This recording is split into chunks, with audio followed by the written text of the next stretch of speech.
የከተማ ኑሮ እንዴት ነው? እኔ ባክመሮኝ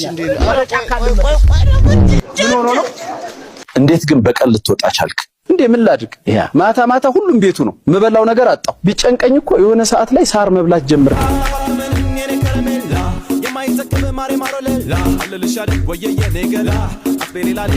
አዶናይ አፈምሰኝ አዶናይ በዚህኛው እናታችን ልለምና ደደብ ሰውም ያልፍለት ዘመን ላይ ነን ያለነው። ደደብ ሁኑ። ድድብ ማለት ነው ስሙ። ማሰብ አቆሙ። አብዛኞቻችሁ ማለት ነው ከመጠን በላይ ታስባላችሁ። የኔ ሳይንቲስቶች ማርያም ኦርቶዶክሱን ለመያዝ ማርያም ትላለህ። በዚህ ኮተት ውስጥ በዚህ ነውር ውስጥ ተደብቀ የሀገሪቷን እሴቶች፣ የሀገሪቷን ከፍታ፣ የሀገሪቷን ነባር ባህል። ሰላም ጤና ይስጥልን ውድና የተከበራችሁ የአዳም ቲዩብ ቤተሰቦች እንደምን ሰነበታችሁ? እኔ ደህና ነኝ፣ እግዚአብሔር ይመስገን።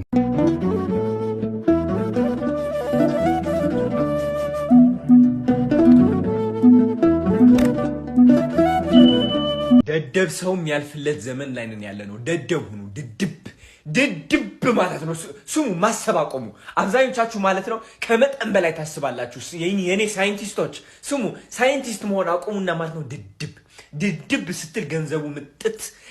አሳቢ ስትሆንስ ጓደኛዬ እንትን ቢያደርገኝስ እንደዛ ቢያጋጥመኝስ ካልኩሌት ታደርጋለህ የራስህን ውድቀት ለማምጣት። እኔ የራሴን ውድቀት ካልኩሌት ማድረግ አቆሚያለሁ። ምክንያቱም ድድብ ያልኩኝ በረከት አሯራጭ ሆኛለሁ። በቃ በረከቴ ብቻ እንዲመጣልኝ ነው የምፈልገው። ሌላ ነገር ግዴታ የለኝም። ድድብ ማውራ ነገርም ለራሱ አላቅም። በቃ እናገራለሁ ካሜራዬን ከፍቼ።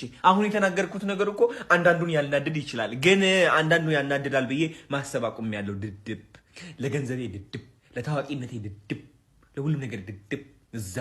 እዛው አዋቂነትማ ኖረንበታል። እኔ አውቄ ማለት ነው ያገኘሁት ምንድን ነው? ዝምታ። አውቄ ያገኘሁት ምንድን ነው? መታሰር፣ ራሴን መቆጣጠር፣ መፍራት፣ መጨናነቅ። ድድብ በቃ እንዴ። በነገራችን ላይ መደደብ ይቻላል። እንደ ግለሰብ አብረን እንደድብ ነው ጥፋት። እኔ በጣም በተደጋጋሚ በዚህ ሰውዬ ቪዲዮ ላይ ነፍ ነገር ሰሞኑን ነው እንትን መነጋገሪያ ሆኗል ምናምን ይላል። ደደብነት የሚነግሰው በድንቁርና ላይ ነው። ድንቁርና ኢግኖራንስ ባለበት ደደቦች ንጉስ ይሆናሉ። ባይ ዘ ወይ አሁን አንተ እንደተባለው ይሄ መግነንና መታወቅ ኖርማሊ አዌር የሆነ የነቃ በቃ እንደው ኃላፊነት የሚሰማው ማህበረሰብ ቢሆን ሶስት ሰው ሊያውቅ አይችልም፣ ኦር ሶስት ሰው ሊከተል አይችልም። ደደብነትን የሚሰብክ ሰው ራሱ ኖርማሊ አመጽ መስበክ ይሻላል ወይ ደግሞ ትውልድ እንዲጠፋ የሆነ መርዝ መስበክ ይሻላል። በነገራችን ላይ በዚህ የሚቆረቆር አስተዳደር አካል መንግስት ካለ ራሱ ኖርማሊ እርምጃ መወሰድ አለበት እንደዚህ አይነት ነገር ላይ። ማለት ከዚህ በላይ እንዴትም ሊቀሰቀስ አይችልም። አንተ የተናገርከው እንደ ትሬንድ አሁን ሊያልፍ ይችላል፣ ያልፋልም። ሶሻል ሚዲያው ሁላችንም እናውቀዋለን። ሁሉም ሰው የሆነ መንገድ ቢሄድ 2 ሳምንት 3 ሳምንት ምናምን ነው። ያ አድሬስ የተደረገው ሐሳብ ግን ነገ ጠዋት ለሚኖሩ ልጆች ከነገ በኋላ ላለው ጄኔሬሽን መርዞ ነው አብሮት ነው የሚያድገው። አዶናይ አፈምሰኝ አዶናይ በዚህኛው እናታችን ልለምና። ደደብነት አይሰበክም። ደደብ መሆን፣ አለመስማት፣ ድንጋይ መሆን፣ ጭራሹንም ለሰው ስሜት ሴንሲቲቭ አለመሆን፣ ምንም ነገር አለማክበር፣ የሚነግሩትን አለመስማት። ኖርማሊ መደንቆር በሽታ ነው፣ የማይድን በሽታ ነው መደንቆር። ድንቁርናን ሰው ልጅ አይሰብክም። ማወቅ ጥፋት አይደለም። አውቀን አይተነዋል ያልከው አውቀህ አታውቅም። በነገራችን ላይ ምንድን ነው ያወቀው? እኔ እንደው እስቲ የሆነ ሪዝነብል የሆነ ሰው ይበልስልኝ። እኔ ነው ኬር ማለት ይሄ የተናፈሰው ብራቮ እንትና ከሌ እዚህ ሀገር ውስጥ በጣም ብዙ ሰው በሚሊዮን ሰዎች የሚቆጠሩ ሰዎች ብራቮ ሲባል አይቻሉኝ። ከዛ በኋላ በሚሊዮን የሚቆጠሩ ሰዎች ደግሞ አይን ላፈር ሲባልም አይቻሉኝ። የትም የሚደርስ ብራቮ ነገር የለውም ሲጀምር ምንም ላላረገ ሰው። ሙቀት አየር ከዘርጋ ከሃይማኖት ጋር ያለው ነገር መጠማመር ምናምን I don't care about all that። ይሄ ንግግር ግን በጣም የሚያጸይፍ ንግግር። ትውልድን ደደብ ሁኑ ተብሎ አይመከርም። ከማወቅ ምን አግኝቻለሁ አውቀህ አታውቅም። የተከበራችሁ የአዳም ቲዩብ ቤተሰቦች በሙሉ ስለ አዶናይ እየተነገረ ያለው ነገር እጅግ በጣም የሚያሳዝንም በጎንም የሚያስደስት ለሁለት ጎራ የተከፈሉ የሰዎች ሐሳብ ይዘን መጥተናል። በነገራችን ላይ ልጁ ታስሯል እየተባለ ነው።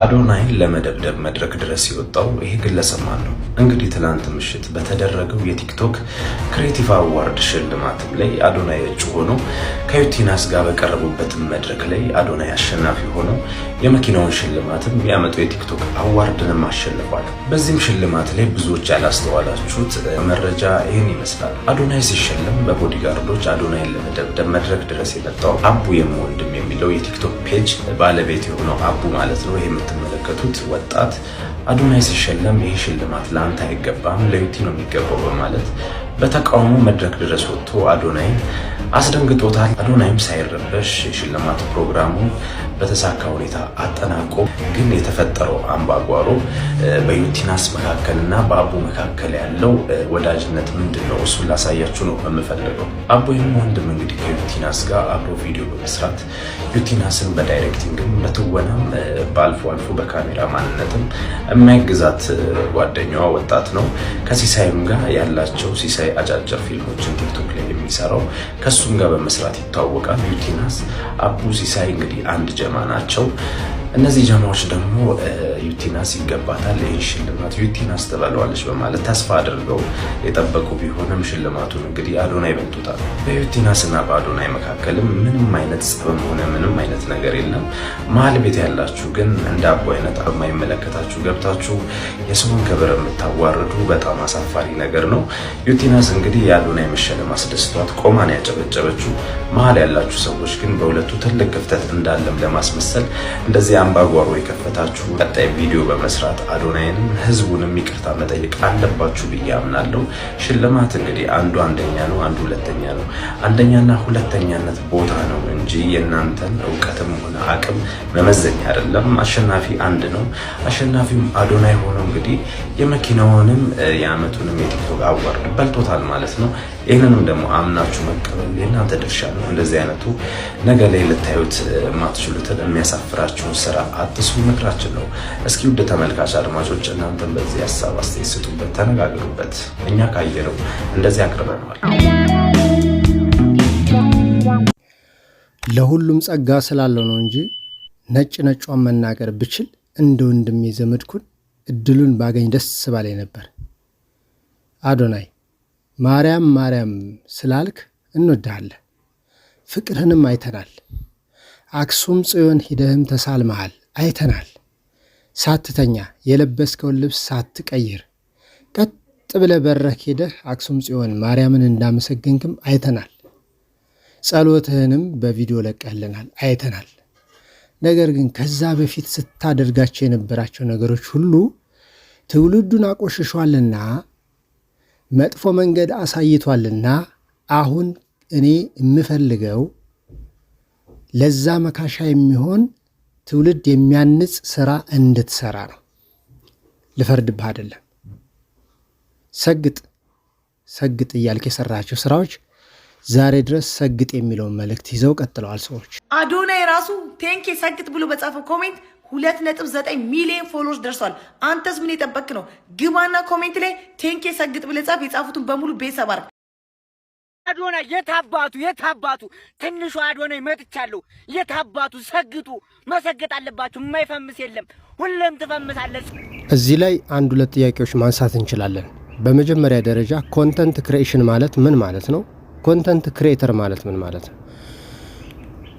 የሚጠቅም ነገር ክሬት የሚያደርጉ ሰዎች፣ የሚጠቅም ለህይወት ለኑሮ ለውጥ የሚያመጣ ትውልድ የሚያነጽ ከጥፋት ወደ ልማት የሚያመጣ አይነት ኮንተንት ወይም ይዘት ያለውን ነገር ሰርቶ ቪዲዮ አዘጋጅቶ መገኘት ማለት ነው።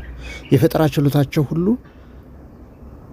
ጥራትና ብቃት ባለው መልኩ ለልማት፣ ለለውጥ፣ ለእድገት የሚጠቅም ነገር መሆን መቻል አለበት ማለት ነው። እዚህ ጋር ያለው ጥያቄ ኮንተንት ክሪኤሽን ይሄ ከሆነ ሸላሚዎች ደግሞ ኮንተንት ክሪኤተርን በሚሸልሙበት ጊዜ ምን ሰርተዋል ብለው ነው የሚሸልሙት? እኔ እየታየኛለሁ ሰገጠ፣ ሰግጥ፣ መሰገጥ፣ መፈመስ በሚል ቁም ነገር አልባ ዝም ብሎ ሰውን ዘልዛላ በሚያደርግ አይነት ሀሳብ የተቀረጸ ኮንተንት ለሽልማት የሚያበቃበት ነው ጊዜ ላይ ነው ያለነው። ይሄን ሳየው ምንድነው እንግዲህ ቁም ነገር የሰራ ሰው ወደ ኋላ እየተንጓለለ ነው። ወደኋላ እየቀረ ስላወሩ ስለጮሁ ብቻ የገቢ ምንጭ ስላገኙ ከየትም ፍጩው ዶቄቱን አምጩ አይነት ነገር የትም ፍጩው ዶቄቱን አምጩ አይነት ነገር። ስለዚህ ይሄ የሚያሸልም ሆኖ ከተገኘ የትኛው ትውልድ ነው ጥሩ ነገር ሰርቼ ልሸለም የሚለው? ጥያቄው ይሄ ነው። ስለ ተቋም ስለ ትውልድ ነው የምናወራው። እስቲ አሁን አንድ ይህንን ፊልም የሚያይ ህፃን ኢትዮጵያዊ ለመክበር እንደዚህ ለማለት እኔ መሰገጥ አለብኝ፣ ደደብ መሆን አለብኝ፣ ፋራ መሆን አለብኝ፣ በቃ ወጥቼ መናገር አለብኝ፣ እንደዛ ከሆንኩ እንደዚህ ይከበራለሁ ያለ ነገር አይከበርም። ፕሮፋይሉ ይነገር። ምንድን ነው የሰራው? ምንድን ነው ያመጣው? ምንድን ነው ያደረገው? ሰይፉ ፋንታሁንን ተወረደበት። ሰይፉ ፋንታሁን ተሰደበ። ቢያንስ ሰይፉ ፋንታሁን ከነ ኮተቱ ከነ ስተቱ ኢትዮጵያን የጠቀመ ሰው ነው። ብዙ ኢትዮጵያንን የጠቀመ ሰው ነው። ብዙ ኢትዮጵያንን ከችግር ያወጣ ሰው ነው። ከችግር ያወጣ ሰው ነው። አንድ ሰው ሚዲያ ጋር ለመቅረብ ምን ሰራ መባል አለ። ምን ጻፍክ፣ ምን ሰራ፣ ምን አደረግክ ተብሎ መጠየቅ አለበት። በህይወቱ የሚናገረው ነገር መኖር አለበት። ቀንተ ነው ይለኛል እንግዲህ አንዱ ይመጣና ቀንተ ምንድን ነው የሚያስቀናው? ወራዳ ስላላልኩ ዘርፈ ውጣ ብዬ ማስታወቂያ ስላልሰራሁልህ ደደቡን በቃ ዝም ብለህ ደደቡን ውጣ ስላላልኩ አማራን ለመያዝ ከደብረ ሲና አንዲት ቆሎ ሻሽ ታመጣለህ። ደቡብን ለመያዝ ከደቡብ 3 ልጆችን ታመጣለህ። ከዛ ኦርቶዶክሱን ለመያዝ ማርያም ትላለህ። በዚህ ኮተት ውስጥ በዚህ ነውር ውስጥ ተደብቀህ የሀገሪቷን እሴቶች፣ የሀገሪቷን ከፍታ፣ የሀገሪቷን ነባር ባህል፣ የሀገሪቷን ቅድስና ማርከስ አይቻልም። ነውርን ፕሮሞት ማድረግ አይቻልም። ትናንት አይቼዋለሁ። መድረክ ላይ ወጥቶ ደረቱን ከፍቶ እያሳየ ነበር። እነማን ናቸው ደረት የሚያሳዩት? ምንድነው ማለማመድ የፈለግከው? ማርያም ስላልከኝ እኔ አትሸውደኝም። ገንገበቱን ህዝብ ትሸውደዋለህ፣ መንጋውን ህዝብ ትሸውደዋለህ። ለትውልድ እንዘን ከተባለ ለትውልድ ዘን ተመልከቱት። ይሁነኝ ተብሎ ማለት ነው። ስፒድ የሚባለው ሰው እንኳን ሄዷል ለዚህ ተብሎ። ሁለተኛውን ነገር ስንመለከት ደግሞ ታናናሾች ታላላቆቻቸው የሚያደርጉትን ተከትለው እንደሚያድጉ ይታወቃል። እውቀት የላይኞቹን እያዩ የታችኞች መከተል ነው። ሌላ ምንም ነገር የለውም። ግን መሪዎች ወይም የላይኞቹ አዋቂ ነን የሚሉት ግንባር ቀደም ፌመስ የተባሉት አካላት እየሰገጡ ሲመለከቱ ታናናሾቹን መሰገጥ ጀመሩ። ለምሳሌ ይሄ ልጅ ተመልከቱት። ለምን አልፈምስም? ለምንድን ነው የማልፈምሰው? ተው ማስታወቂያ አሰሩኝ። ለምን ቀይ ቤት ቴሌቪዥን ለምንድን ነው የማጠራኝ? አፈምሰኝ ከሰማይ ላይ ወርዶ መፈጥፈጥ አንጀቱ እስከሚንቦጫቦጭ ድረስ ተመልከቱ። አደጋ ላይ ነው። አሁን ይሄ ልጅ እንደኔ እይታ ትምህርት መማር የሚገባበት እድሜ ላይ ነው ያለው። ግን ምን አየ? ሰግጦ መፈመስን አየ፣ ተማረ። እኔንም አፈምሰኝ አለ፣ አሰግጠኝ አለ። ተመልከቱት ውርደት። ሌሎቹንም መመልከት እንችላለን። እንደዚሁ ኮንተንት ክሬተር የተባሉት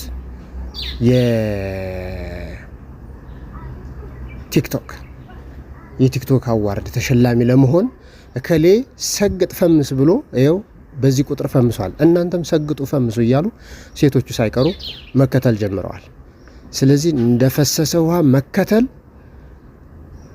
ይሄ ለእውቀት ይሄ ለለውጥ ሳይሆን ሌላ አልባሌ መስመር ለመፍጠር እድል የሚከፍት ነው። በቃ በመሰገጥ በመፈመስ የሚመጣ ምንም አይነት ለውጥ ሀገራዊ ለውጥም መንፈሳዊ ለውጥም ግለሰባዊ ለውጥም ሊመጣ አይችልም ከመበላሸት በስተቀር። በመሰገጥ የሚመጣ ስነ ባህሪ የለም። እውነት ለመናገር ይሄ ነው ያለው። እንግዲህ ስምህ አዶናይ ነው ብለኛል። የስምህን ትርጉም ታውቃል? እንግዲህ ጋሻ አዶናይ ተብዬ ማን አይዞህ እንዳለው እዩ ጩፋ ይኸው በቪዲዮ እንደቀረበላችሁ አንተ የመረጥከው ሐሳብ መሰገጥን ነው በሚል መጽሐፍ ቅዱሳዊ እርዳታ የረዳ ማለት እሱ ነው። እንግዲህ ተመልከቱ። ስምህ አዶናይ ነው ብለኛል። የስምህን ትርጉም ታውቃል? አይሁዳውያን እግዚአብሔርን የሚጠሩት አዶናይ ይሉታል። አዶናይ ማለት በአማርኛ ጌታ ወይም የሁሉ ኃይል ባለቤት ማለት ነው። በእንግሊዝኛ ደግሞ ማይ ሎርድ ይሉታል። የሁሉ ኃይል ባለቤት የሆነውን እግዚአብሔርን መውደድ፣ መከተል። በነገራችን ይህንን ስም ከመጥራታቸው በፊት አይሁዳውያን ብዙ ጊዜ እጃቸውን ይታጠባሉ። በጣም ስሙን ስለሚፈሩ በጣም ያከብሩታል። አዶናይ የሚለውን ስም በጣም ይፈሩታል። የምትደግፋቸው የምታነቃቃቸው ሰዎች ሊኖሩ ይችላሉ። ስፒሪቹዋሊ ደግሞ አንተን የሚያነቃቁ የሚደግፉ ሰዎች ያስፈልጋል። በአንደኛ ቆሮንቶስ ምዕራፍ 1 ቁጥር 27 ላይ ነገር ግን እግዚአብሔር ጥበበኞችን እንዲያሳፍር የዓለምን ሞኝ ነገር መረጠ፣ ብርቱንም ነገር እንዲያሳፍር እግዚአብሔር የዓለምን ደካማ ነገር መረጠ። ሞኝ ነገር መረጠ ማለት ወደ ዘመናዊ ቋንቋ ብናመጣ ሰገጠ ማለት ነው። እውቀት አለን ብሎ የሚያምኑትን ሼም ለማስያዝ ምኖችን መረጠ? ሰገጤ ባንዳለኝ ስግጥ ፍምስ የሚል ማን አይዞህ እንዳለው መጽሐፍ ቅዱስን ጠቅሶም ተመልክታችኋል። እዩ ጩፋ ይኸው በቪዲዮ እንደቀረበላችሁ አንተ የመረጥከው ሐሳብ መሰገጥን ነው በሚል መጽሐፍ ቅዱሳዊ እርዳታ የረዳ ማለት እሱ ነው። በመሰረቱ እንግዲህ ከፕሮቴስታንት ጋር ባየነው ሁኔታ በተመለከት ነው በዳሰስ ነው በምንሰማው ከሆነ እንደነዚህ አይነት ሰዎችን ሐሳብ በመደገፍ ያው መሰገጥን እንደማለት ነው እና የመሳሰሉትን ይሄ ዓለማዊ ቧልቶችን በመደገፍ መጽሐፍ ቅዱሳዊ ትራስ በመስጠት ሰዎችን አይከን የሆኑትን ወይም ከፊት የቀደሙ ወይም ፌመስ የሆኑትን ሰዎች ጎትቶ አስገብቶ የኛ ነው ለማለት ያክል ነው። በዚህ አጋጣሚ ግን አዶናይ ማርያም ብለህ ሽፋን መስጠትህ ለዚህኛው ሽፋንነትህ ይሁን ወይም ደግሞ በእውነት ከልብ የለመንካት ስለሆነችልህ ይሁን ወይም ደግሞ ሌሎቹ ተነስተው ጌታን ተቀበሉ ኢየሱስ ብላ ባለችው ልጅ እልክ ተነሳስተ ይሁን እግዚአብሔር ነው የሚያውቀው። ለማንኛውም ግን የምትመራው አመራር ኮንተንቶችን ይዘትህን አይተነዋል። እያንዳንዱን ወደኋላ እስኪ የልጅ ሊሸለም የቻለበት ምክንያት ምንድን ነው ብዬ ወደኋላ የሰራቸውን ቪዲዮዎች በሙሉ ማየት ጀመርኩኝ። በሙሉ ሳያቸው ጥሩ አይደል? እናንተም ገብታችሁ ማየት ትችላላችሁ። እንዲሁ ይሄን በመስማት ብቻ መፍረድ አይደለም። እኔ ከመፍረድ በፊት የዳሰስኳቸው ያየኋቸው ስላሉ ነው። አንድም ፍሬ የሚያነሳ ነገር ያየሁለት ነገር የለም። ግን ሸላሚዎች እግዚአብሔር ይላችሁ። እንደነ ማስተር አብነት አይነት እና በጎ አድራጊዎች ብዙዎች አሉ። ቁም ነገር ለነገሩ በዚህ ዘመን ቁም ነገር ሰሪ አይታይም፣ ትኩረት አይሰጠውም፣ ቦታም አይሰጠውም። ይሄ የታወቀ ነው። ለምን ከላይ ጀምሮ እንደነዚህ አይነት ሰዎች ትውልድ የመከነ ትውልድ እንዲኖር ስለሚፈለግ ነው። ይሄ የታወቀ ነው። ስለዚህ አቅም ያላቸው አካላት ይህንን ከቧልት ሽልማት ወደ ቁም ነገራዊ ሽልማት እንዲቀየር የበኩላችሁን አስተዋጽኦ እንድታደርጉ አርቲስቶች በሉ፣ ታዋቂ መንግስታት አካላት በሉ፣ የሚቆጫችሁ ለሀገር የምትቆረቆሩ ለትውልድ የምትቆረቆሩ ነገ ምን ይሆናል ምን ይፈጠራል ብላችሁ በጎ ነገር እንዲፈጠር ለምታስቡ አካላት ይሄ ትልቅ ማንቂያችሁ ነው።